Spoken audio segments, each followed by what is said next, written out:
The school committee talks about changes to a charter school, goals and objectives, and learns about planned solar projects on this episode of Barnstable Today. It's Wednesday, June 13th, 2012. I'm Sarah Colvin.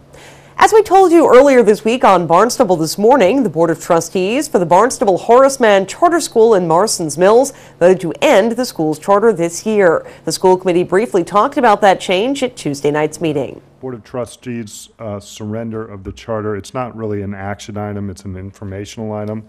I'd like to just move that up and have any questions or comments or from the superintendent and the school committee. Thank you. First, I want to just sort of update the school committee and probably the parents and the community.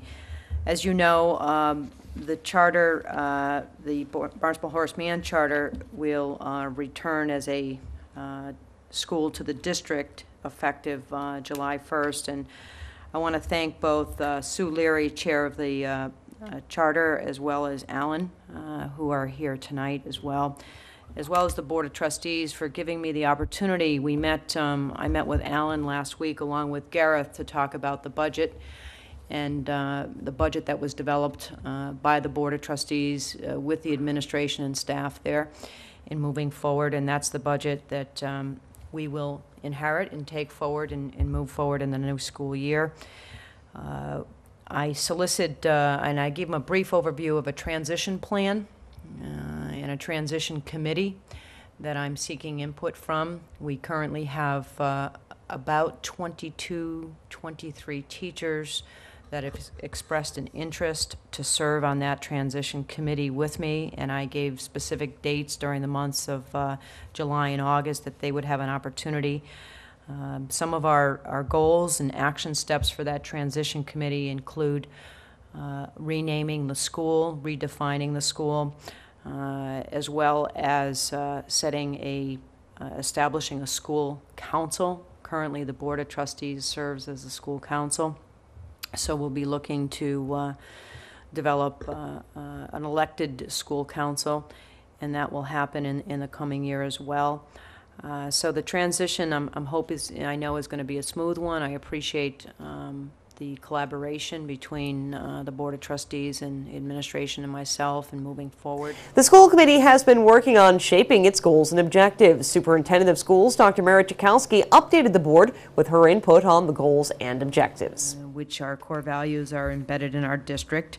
We go on to talk about these guiding principles as pursuing systemic change, high expectations for all of our students, to support blended learning beyond the classroom, and thinking and utilizing critical thinking skills, problem solving, and also that the school committee will approve and support an educationally sound budget and will effectively and openly evaluate the superintendent on an annual basis.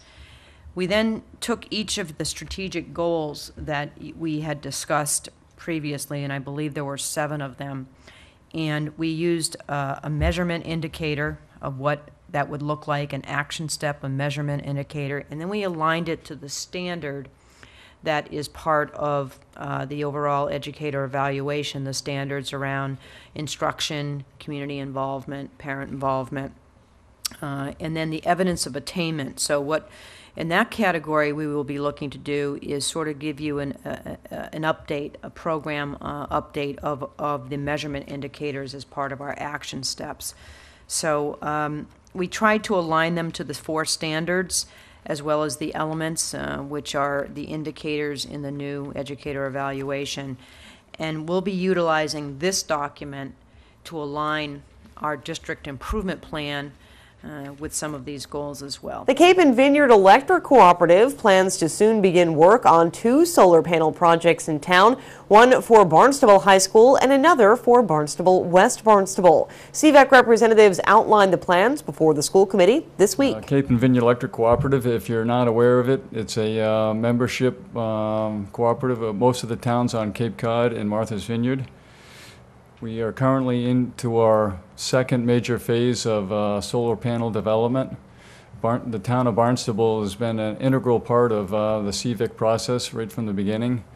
Our first major rollout of projects was with Con Edison Electric, And the biggest project in that particular package was the high school at about 130 kilowatts worth of power. Currently, the project that we're here to talk about tonight is in our Phase 2 package. Phase 1 was primarily ground-mounted solar panel projects on capped landfills, which Barnstable is probably pretty much the largest one. Maybe Harwich is a little bit bigger. And that one's currently in the planning stage. It takes quite a while for the ground mount projects, probably about a year's worth of development before the work actually starts. So we're here tonight to talk about the high school. The high school already has 3 alternative energy projects existing on the top of the building. Let's see if that we can talk about. The first one was a very small demonstration called Solarize Our School. It's a very, it's more of an educational project. The Cape Light Compact did for, I'd say, many of the schools on Cape Cod. The 130 kilowatt project was with Con Edison. That's been fully operational for about 2 years. And then this next phase is 460 kilowatts worth of power with a contractor called Broadway Electrical Company out of Boston. I would imagine that this project here it will be fairly complicated to tie in to the existing electrical system. One of the things that we have to do is work with NSTAR to get their approval to make the connection because they're going to be taking the power. And the reason for its being complicated is, one, the cogen system, plus the Con Edison projects. So between those two plus ours, NSTAR will really want to take a good look at as to how all 3 will interact. West Villages is probably fairly straightforward. It's a small project, but I think it's worthwhile doing. It'll be fairly straightforward. It will be tied in behind the meter, and what that means is it ties into the existing electrical infrastructure, and that's really where you get the best benefit of the power. Not only do you get the power consumed by the panels, but you eliminate the transmission and the distribution costs. That's really the most effective way to do it. The projects are basically structured around a 20-year lease with Broadway Electrical, and they will own and maintain and operate and take care of their portion of the roof for that duration. In addition, they also own the decommissioning of the project if we choose at the end of 20 years. I'm hoping to be around 20 years when that's completed.